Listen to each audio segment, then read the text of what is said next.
Hello and a very warm welcome to Political Economy with Shweta Punj. India will soon go in for elections, and there is a lot of excitement and anticipation. The one thing that's always aroused my curiosity and of a lot of others who follow the India story is how does India manage to conduct elections on such a large scale? A country with a billion plus population, a country with far-flung remote areas which still are not as easily accessible through roads and highways. They are all mobilized into casting their votes. Most importantly, India's elections are conducted in a free and transparent manner. Something a tall order actually that not a lot of countries can boast of today. I have with me today Mr. Ashok Lavasa, who has been the Chief Election Commissioner of India, who has been closely integrated with this entire election process. Thank you very much, Mr. Lavasa, for joining us.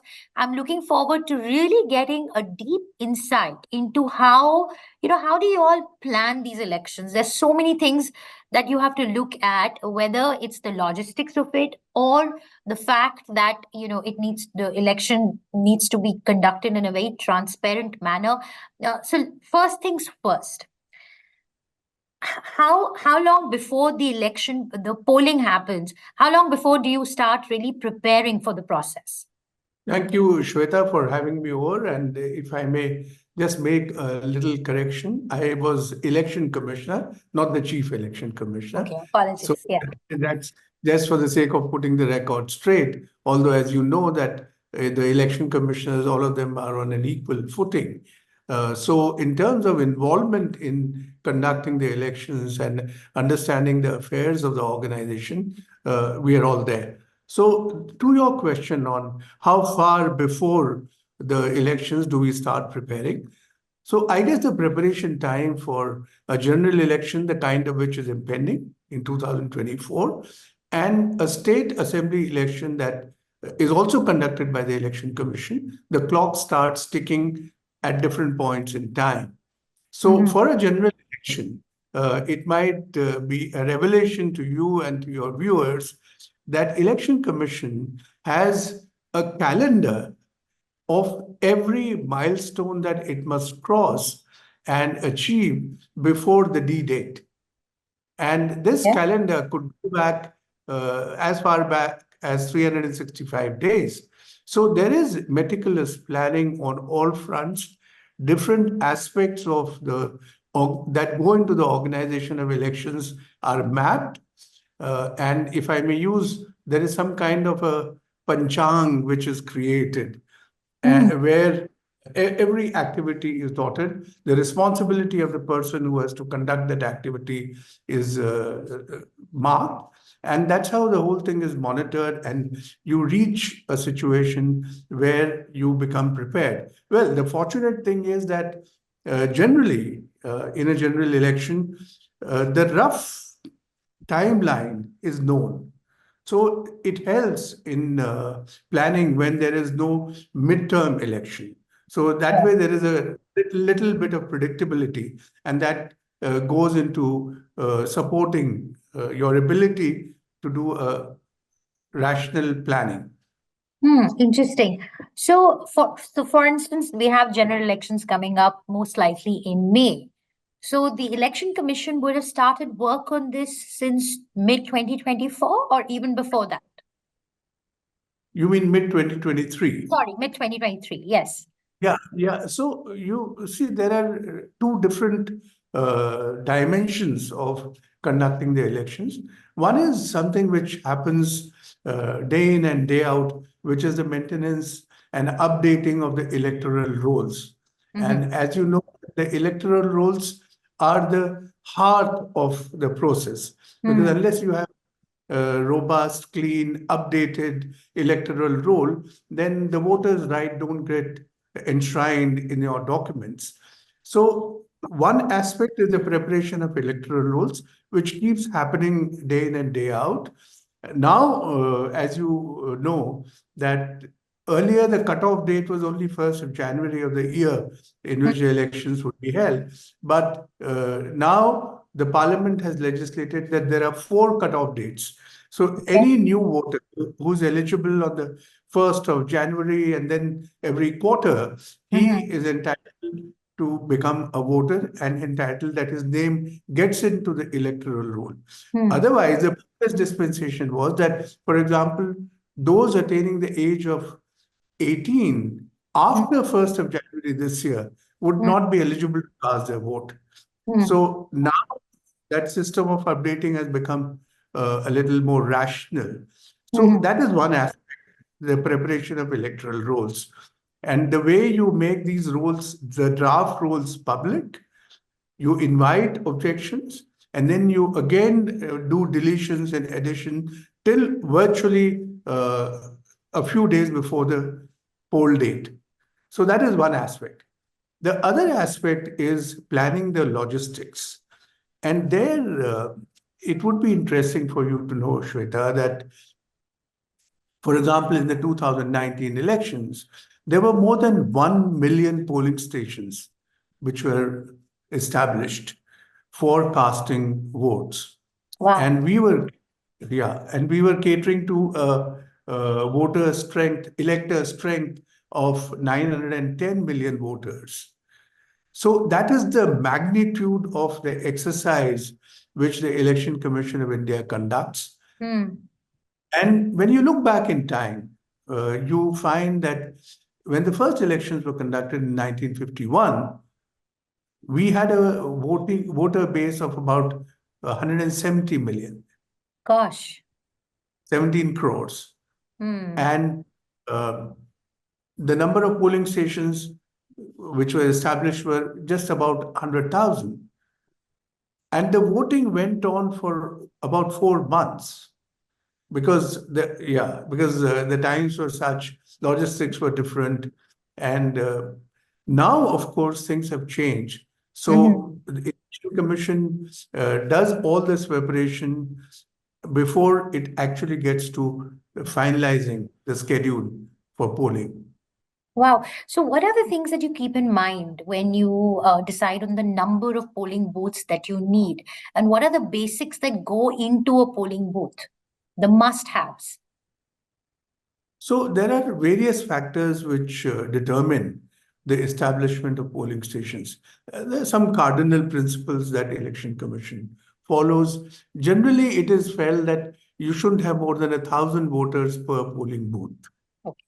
Mm-hmm. The figure could go up by 10% here or there, depending on the strength in a particular polling station. The Mm. other principle that Election Commission follows is that uh, voters need not have to go too far, maybe not more than a kilometer or so, to Mm. cast their vote. Mm. That's what, so accessibility of the polling booth is an Mm. important point. So due care is taken to see that all these polling stations Mm. are friendly for people with physical disabilities.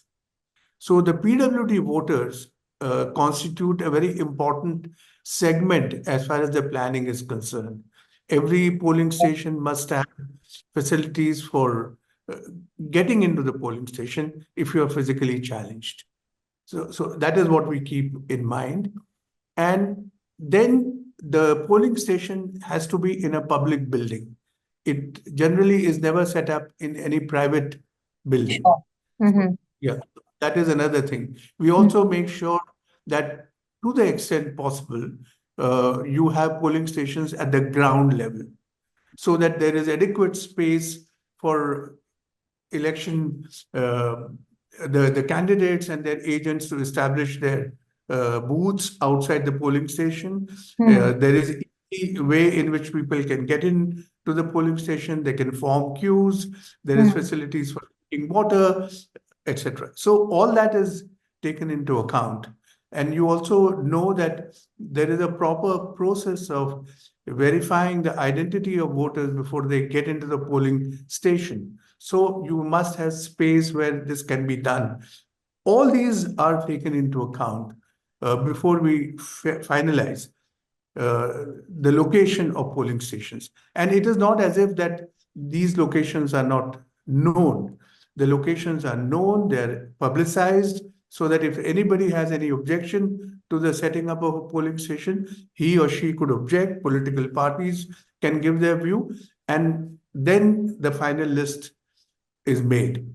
Okay. Also, one other aspect which I want to cover here is that Election Commission has, for many years, followed a system of categorizing some polling stations as sensitive polling stations. Mm-hmm. So, for whatever reasons, historic reasons, if the perception of the Election Commission is such that there is likely to be more tension, more political sensitivity in a polling station, then to that extent, Election Commission takes uh, adequate safeguards and security arrangements at that polling station. Okay.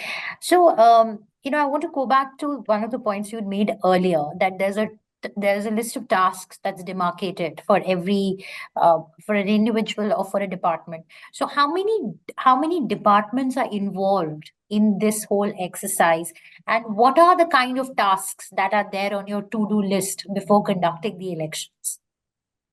So the beauty of the Indian elections is that the constitution makers were so far-sighted that Mm, they created a lean and thin body, but mm, vested it enormous authority. So, mm, as you know, there are 5 or 6 articles in the Constitution which mhm, establish and empower mm, the election, and they have complete authority on the conduct and superintendence of elections. mm, So, Election Commission by itself would be a body of about 500 or 550, 600 employees, mm, but it has the authority to take assistance of any government department that it feels is necessary to do. And therefore, in this setup, you have the Election Commission of India, that every state has a chief electoral officer who right. works under the Election Commission. He is a Mm-hmm, permanent authority. He or mm-hmm, she is a permanent authority. yeah. But below the chief electoral officer, every district magistrate or Mm, collector or deputy commissioner, as he is called in different parts of the country, he mm, is designated ex officio as a district electoral officer. right. And below him, as a permanent authority, there are officers who are empowered as EROs, who are electoral registration officer. Mm, And I explained to you that they have a job to do as far as upgrading and updating of the electoral rolls is concerned. right. During elections, you have returning officers, assistant Mm-hmm, returning. So mm-hmm, that is the crucial, critical machinery. mm, But other than that, the police, which is responsible for providing security, the Central Armed Police Forces, of course. which work under the guidance and supervision of the Election Commission during the period of the poll, and many other agencies which are enforcement agencies and support agencies.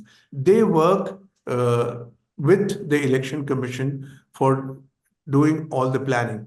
Let's take the example of railways. Mm, So, moving people from one place to another, because as you know, Indian elections are conducted in phases and people mm, need to move, forces need to move. So, when will the forces be able to be relieved from one place and go to another? All that is part of of this course. plan. Yeah, yeah. So, so we've spoken about the organization bit. Now I want to move on to, every elections we get these news reports on EVMs getting tampered and so on. Where do these EVMs come from? Can they be tampered as easily as the politicians would uh, or claim that it can be easily done? Is it that easy to tamper an EVM? So, first question was, where do the EVMs come from? Yeah. The electronic voting machines, they are manufactured by two public sector undertakings, Mm-hmm. which are under the Department of Atomic Energy and the Ministry of Defense. So they are the two sole manufacturers of EVM. And for the purposes of establishing the manufacturing process, Election Commission is guided by a technical experts committee, which comprises of people who are very proficient, well known in their fields. So they are the people, are the technical conscience keepers of the electronic voting machine and all the other systems that are attached to it. All machines which are manufactured by these two companies in their various units, they are monitored very systematically. So every machine is coded, and there is a way in which the Election Commission tracks every machine. In respective districts, the district magistrates are responsible for the secured storage of these machines. So before the polling schedule is announced, an assessment is made of how many EVMs would be required in every district. And due care is taken to transport these EVMs in a secure manner under the protection of the central security agencies and with full disclosure to the political parties that so many EVMs are moving from one place to another. So the entire logistics chain pertaining to the movement of EVMs is in full public knowledge. So that is one. That is one. As far as the storage and security is concerned, you have CCTV cameras, everything is recorded, and there is a police, central police guard, which is guarding the storehouses. During the elections, when the election process begins, then whenever any EVM is taken out of the store, it is after informing the political parties. And if the candidates have already been finalized, then they are also duly informed. No functionary connected with the election process is authorized to touch or deal with any machine without informing political parties. Okay. So political parties are kept in the know, right? So there is an arrangement, administrative arrangement, under which a lot of safeguards have been provided. As far as demonstrating to the people is concerned, at different stages, when the EVMs arrive in the district, there is a first level check which is done in the presence of political parties, and there are test votes which are cast in every machine to show that the machine is working properly. Okay. And then, of course, when the machines go to the polling station, on the day of the poll, before, let's say about a couple of hours before the scheduled time of poll, there are mock polls conducted in which 50 votes are cast, including a vote, and verified with the VVPAT slips and shown to the agents of the candidates that this is functioning as per procedure. So that is the protocol which has been prescribed by the Election Commission for handling these machines and for their safe upkeep.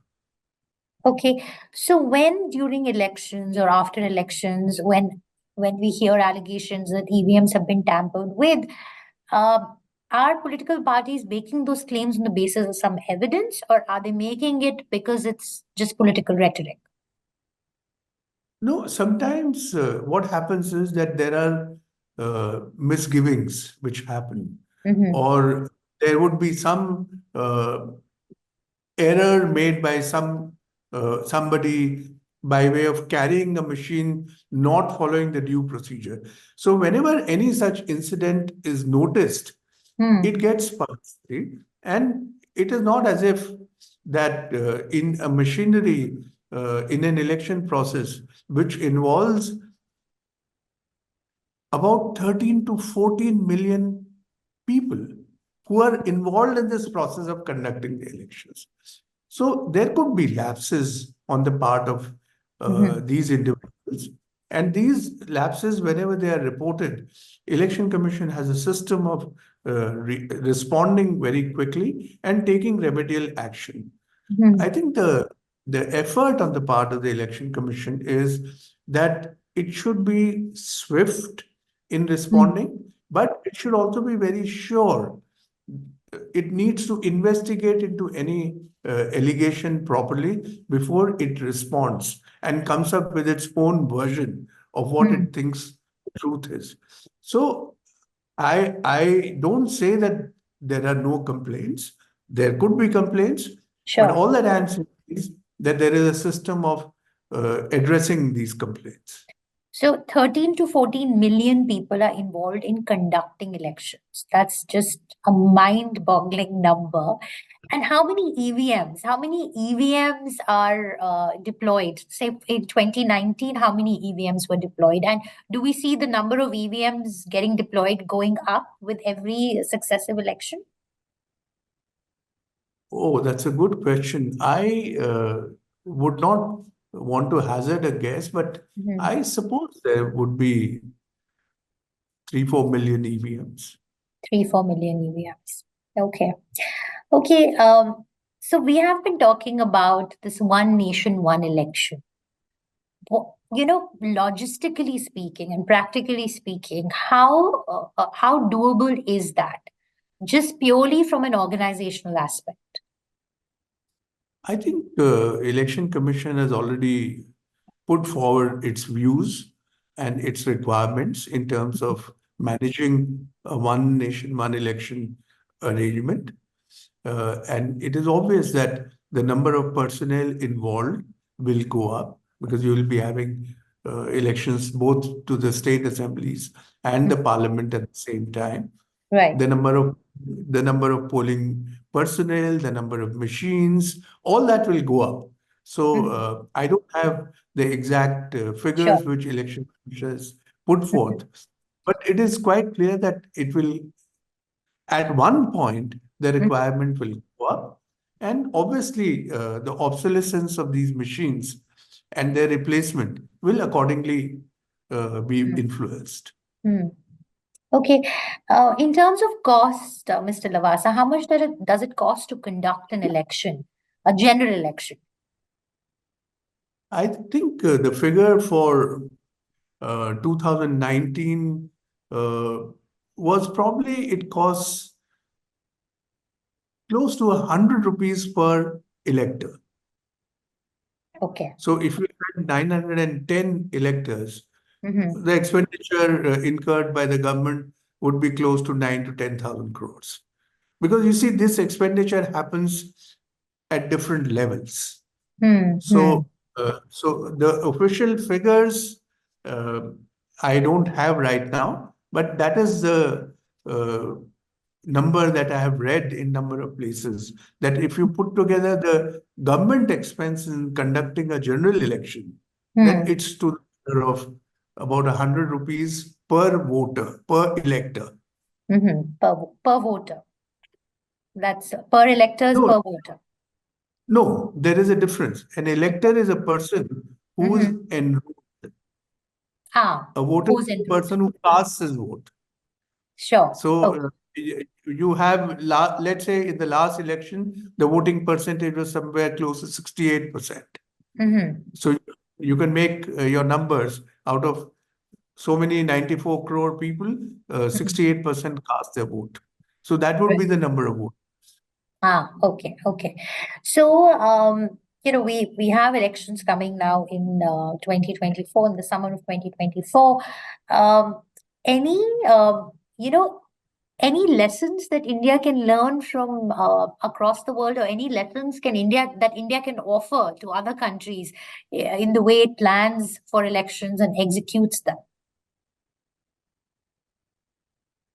See, there is a reference to the Indian election process being Mm-hmm. referred to as a gold standard.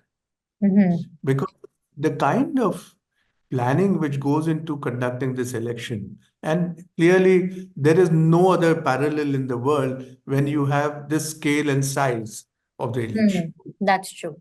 That's I true. think one of the biggest strengths of the Indian electoral system Mm-hmm. is A, the legal arrangements which govern the elections, Mm-hmm. and B, an elaborate set of instructions.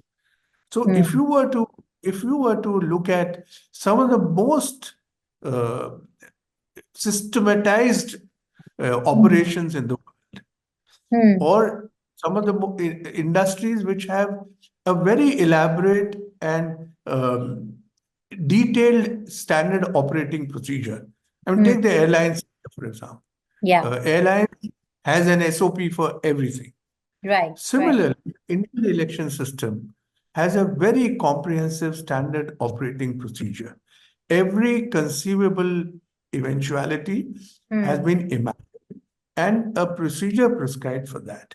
So I think that is one of the biggest Can you strengths. share some of those eventualities that have been accounted for in the SOP? I mean, for example, how do you handle a machine? How do you open the machine? All that procedure Yeah. is given.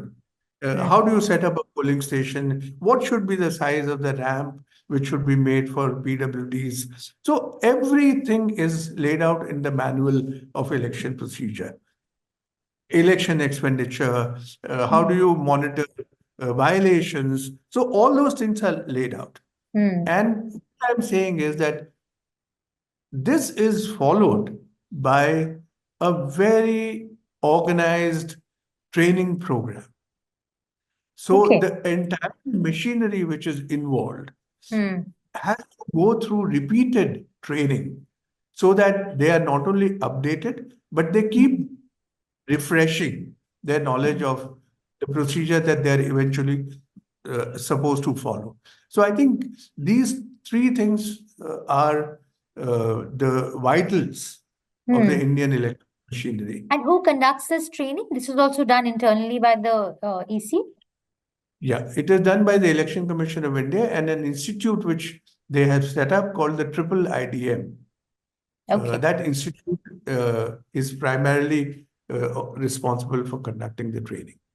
All right. Thank you very much, Mr. Lavasa, for that masterclass on the art of conducting elections. Great insights in there, and I'm sure I for one, I'm completely in awe. I've always admired how we conduct our elections, but today just I'm a lot more informed about the process and the thought that goes into ensuring that every little detail is thought of. And I think there's so many lessons for all of us there, business leaders who are building organizations and individuals who are trying to do multiple things, for instance. Thank you very much. And of course, we will be in touch with you during the elections. Thank you.